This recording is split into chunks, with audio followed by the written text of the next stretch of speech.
সুপ্রিয় দর্শক, আপনাদের মাঝে আবার ফিরে আসলাম অসহায় মেয়ের কাছে। আমরা শুনবো তার জীবন কাহিনী। আসসালামু আলাইকুম। ওয়ালাইকুম আসসালাম। পিচ্ছা আপু, তুমি কেমন আছো? ভালো আছি, আপনারা ভালো আছেন? আল্লাহ তাআলা খুব ভালো রাখছে। যাই হোক, আজকে মনটা হাসি খুশি। সকালে কি খেয়েছো, মানে কি নাস্তা করেছো? হ্যাঁ করছি। কি খাওয়া দাওয়া করছো? ভাত খাইছি। ভাত খেয়েছো না? তোমার নামটা কি জানতে পারি আরেকবার? আমার নাম সাদিয়া। সাদিয়া। তোমার হোম ডিস্ট্রিক্ট? আমার হোম ডিস্ট্রিক্ট হচ্ছে নওগাঁ। নওগাঁ। ফ্যামিলিতে কে কে আছো? কে আছে আরেকবার জানতে চাই। ফ্যামিলিতে আমার মা আছে। ও, মা আছে আর বাবা নাই তো? ভাই বোন? ভাই বোন আমি একাই। তুমি একা? তো যাক, দুনিয়াতে তুমি একা আছো। সবসাথে তোমার সুখী আর কথা ছিল, যদি টাকা পয়সা থাকতো তাহলে তোমার সাথে সুখী আর কেউ হতো না, বুঝছো? তো যাই হোক, আমাদের ক্যামেরার সামনে কি জন্য আসছো? সহযোগিতার জন্য না বিয়ের জন্য? সহযোগিতা বিয়া দুইটাই বলা যায়। দুটাই। মানে কেউ যদি তোমাকে ভালোবেসে পড়াশোনার খরচের টাকা দিত তাহলে পড়াশোনা করতে নাকি? আর যদি কেউ বিয়ে করতো তাহলে তো আরো হ্যাপি। বিয়ে করে যদি পড়াশোনা চালিয়ে যায় তাহলে তো আরো ভালো। তো যাই হোক, কি আর বলবো। তুমি কি স্কুলে বা কোনো মার্কেটে বা কোথাও বিয়ে খেতে গেছো, এরকম সিচুয়েশনে কেউ তোমাকে প্রেম করতে বা বিয়ে করতে চাইছে, এরকম ভালোবাসা প্রস্তাব করতেছে? হ্যাঁ, একদিন বিয়ে খেতে গেছিলাম। হ্যাঁ। তো ওই জায়গায় একটা ছেলে আমাকে অনেক পছন্দ করছিল। আচ্ছা মানে ডাইরেক্ট বিয়ে করার জন্য অনেক পাগল হয়ে গেছিল। আচ্ছা। পরে ওর এত দুর্বলতা দেখে আমি ফ্যামিলিতে জানাইছি, কিন্তু পরে খবর নিয়ে দেখে যে ওর বউ বাচ্চা সবই আছে।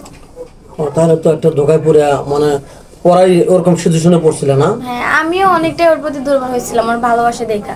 কিন্তু পরে খবর নিয়ে তো মনটা ভেঙে গেছে। এখনকার যুগে ভালোবাসার কোনো দাম নাই, সবাই প্রতারণা করে। বুঝতে পারছি যে তুমি কখনো ভালোবাসোনি, কিন্তু ছেলেটা তোমার পিছে ঘুরে নিয়ে তোমার একটু মনটা দুর্বল হয়েছিল নাকি তার প্রতি? পরে ফ্যামিলিকে জানাচ্ছো, ফ্যামিলি যা দেখেছে তার ওয়াইফও আছে, তার বাচ্চাও আছে। হ্যাঁ। তো অল্প থেকে তোমার কপালটা ভালো বেঁচে গেছো, কারণ না হলে প্রতারণা খপ্পরে পড়ে গেছিল প্রায়। তো যাই হোক, এখন তুমি কি চাচ্ছ? মানে কোনো বিবাহিত ভাই যদি তোমাকে বিয়ে করতে চায় ভালোবেসে, দুইটা ওয়াইফকে সে খুশি রাখতে পারবে, এরকম অ্যাবিলিটি তার আছে, টাকা পয়সা আছে, তোমার কি আপত্তি আছে?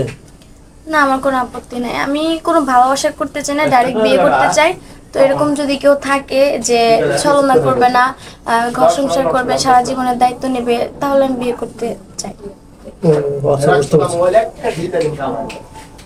ও আচ্ছা, যাই হোক, তোমাকে প্রবাসী কোনো ভাই বিয়ে করে বাংলাদেশে রেখে গেল, তার একটা ছোট ভাই আছে, তোমার যেমন তোমার বয়সে হবে, মিসউট হবে, সে 3 বছর পরে আসবে, তার সাথে কি পরকে লিপ্ত হবে তার, তোমার দেওয়ার সাথে? না না, কখনোই না। এরকম করবে না তো? যদি সে তোমাকে বলে, ভাবি ভাইয়া তো আসবে না, একটু দুর্বলতার সুযোগ নিল, তখন কি তুমি তোমার শ্বশুর শাশুড়ি বলে দিবে, নাকি দুর্বলতার সুযোগটা তুমি কাজে লাগাবে, কোনটা? অবশ্যই বলে দেব। আর আমার স্বামীকেও বলবো ওকে যেন আমার থেকে দূরে রাখে। ও আচ্ছা, তোমার কি ফোন আছে? না, আমার ফোন নেই। তোমার ফোন নেই? যাই হোক, মেয়েটা কোনো ফোন নেই, খুবই অল্প বয়স। মেয়েটা আসলে টাকা পয়সা থাকলে পরে ভালো করে বিয়ে হতো, আসলে টাকা পয়সা নেই, মেয়েটা খুবই গরিব, ওর বাবা নেই, একদমই থিম একা।